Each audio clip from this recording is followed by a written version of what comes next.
ാണ്. ഒരുപക്ഷെ ഈ ജയിൽ ചപ്പാത്തി, ജയിൽ ചിക്കൻ, ബിരിയാണി ഇതിനൊക്കെ പിന്നിൽ എന്തെങ്കിലും മതപരമായ അല്ലെങ്കിൽ ആത്മീയപരമായ വിശ്വാസപ്രദമായ എന്തെങ്കിലും ഉണ്ടോ?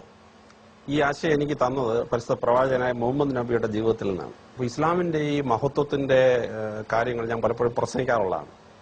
അതിലെനിക്ക് ഏറ്റവും ഇഷ്ടപ്പെട്ട ഒരു ആശയമാണ് ഈ പരിശുദ്ധ പ്രവാചകൻ തടവുകാരോട് ചെയ്ത ഒരു ആശയം. ബദർ യുദ്ധം കഴിഞ്ഞ് കുറെ തടവുകാരെ പിടിച്ചോണ്ട് വന്നു.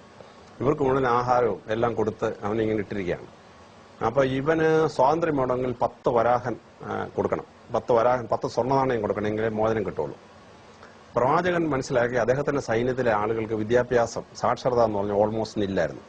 അപ്പൊ ഈ പിടിച്ചെടുത്ത ആളുകൾ ഒരുപാട് പേർക്ക് എഴുതാനും വായിക്കാനും അറിയാവുന്നവരാണ്. അവരെ കൊണ്ട് പ്രവാചകൻ പറഞ്ഞു, നിങ്ങൾ 10 പേരെ എഴുതാനും വായിക്കാനും പഠിപ്പിച്ചാൽ നിങ്ങൾക്ക് മോചനം തരുന്നതാണ്.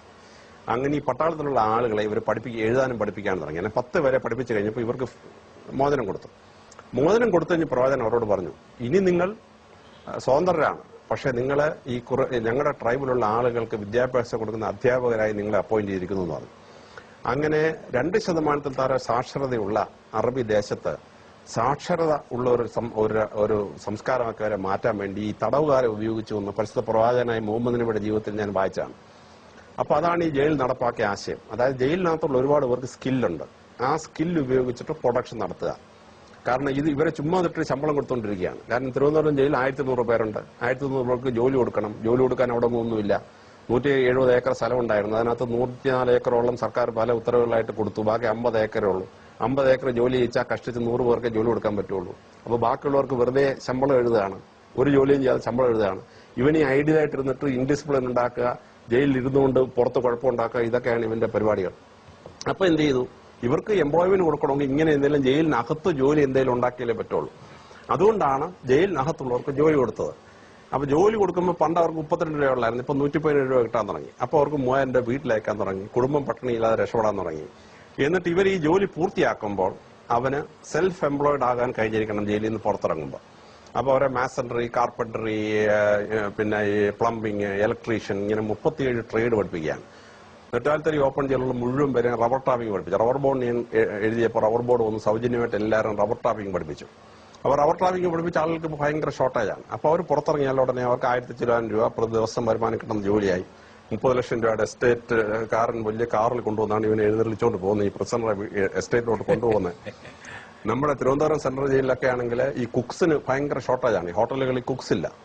അപ്പൊ ഇവർ റിലീസ് ആവുന്നതിന് 2-3 മാസം മുമ്പ് തന്നെ ഹോട്ടൽ ഉടമകൾ അവിടെ വരും. ഇവരെ അഡ്വാൻസ് ബുക്കിംഗ് ആണ്, ഈ ക്യാമ്പസ് ബുക്കിംഗ് ആണ്, ക്യാമ്പസ് റിക്രൂട്ട്മെന്റ് ആണ്.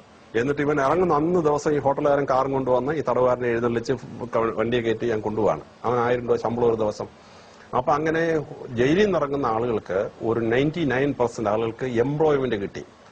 അപ്പൊ ഈ പക്ഷേ താങ്കൾ നടത്തിക്കൊണ്ടിരുന്നത് ഒരു തൊഴിലധിഷ്ഠിത വിദ്യാഭ്യാസ സ്ഥാപനമായിരുന്നു. അതെ, ഒരു IIM-ൽ നിന്നും IIT നിന്നൊക്കെ ആൾക്കാർ ഇറങ്ങുന്ന പോലെയായിരുന്നു. അതെ, അത്രത്തോളം പ്ലേസ്മെന്റ് സാധ്യതയുള്ള ഒരു സ്ഥാപനമായിട്ട് ജയിൽ മാറി. അപ്പൊ ജയിലിനകത്തുള്ളവർക്ക് അസൂയായി. അവന് 15000 രൂപ ശമ്പളം കിട്ടുള്ളൂ, ഈ ജയിലിൽ നിറങ്ങുന്ന 30,000 രൂപ ശമ്പളം കിട്ടുന്നു ജയിലിൽ നിറങ്ങി കഴിയുമ്പോൾ. അപ്പൊ അവൻ ജയിലിൽ നിന്ന് ഇറങ്ങണവൻ. വാർഡർക്ക് ഇവനോട് അസൂയായി. കാരണം വാർഡർ കിട്ടുന്നതിന്റെ ഇരട്ടി ശമ്പളമായി ഈ തടവുകാരന് ജയിലിൽ നിറങ്ങി കഴിയുമ്പോൾ, ഈ കുക്കിങ്ങും ഈ ടാപ്പിങ്ങും ഒക്കെ പഠിച്ച തടവുകാർക്ക്.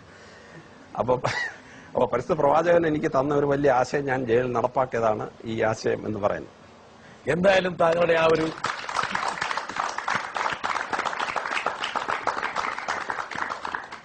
ഞാൻ പറഞ്ഞല്ലോ, ഈ പരിപാടിയുടെ പ്രത്യേകത താങ്കളുടെ നല്ല കാര്യങ്ങൾ മാത്രമല്ല, താങ്കളെക്കുറിച്ച് ഉയർന്ന വിമർശനവും കൂടി പരിശോധിക്കാൻ വേണ്ടിയാണ്.